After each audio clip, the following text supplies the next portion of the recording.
Hi, I'm going to go through some of the grammar for the education terms, and this has to do with the articles that we use with these different terms. Now, if this is not something that you are having trouble with, if this is just like so easy for you, you can skip this video, you don't need it.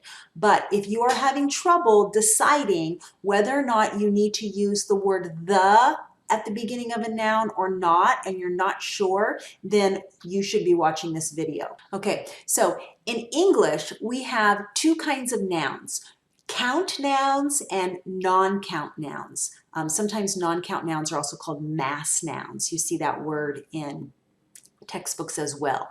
And so for count nouns, that just means that we can count them, we can make them plural. So that's going to be most of the words that you can think of as nouns. Most of the nouns are count nouns in English. So that's going to be anything from like books, dogs, houses, cars, people, anything that you can make it into a plural. You can say there's, one dog, two dogs, then that means it's a count noun. You can count it.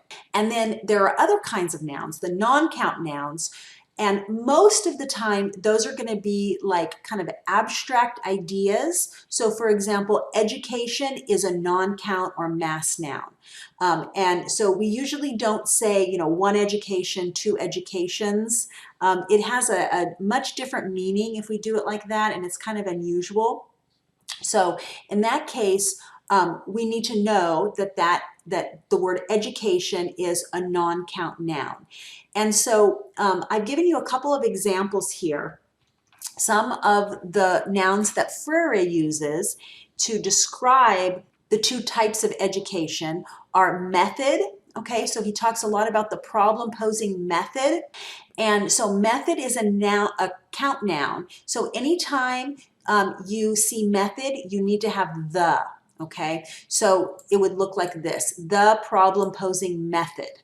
Okay, and the same with concept. Concept is also a count noun. So he uses the banking concept a lot.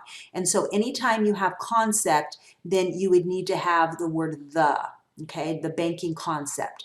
But then anytime you have education, it's a non-count noun. And so we're not going to put the, okay? So we're not going to say the problem-posing method of the education. We would say the problem-posing method of education.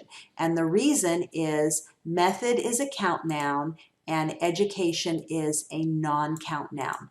Now, there may be a couple of other small examples of this. So the way that you can tell if a noun is count or non-count is looking it up in the dictionary. And any dictionary should have that information there. Even online dictionaries should list it. So you should be able to see. Okay, just a very small grammar detail. I hope that helped you. Let me know if you have any questions about that. All right, I'll talk to you later. Bye-bye.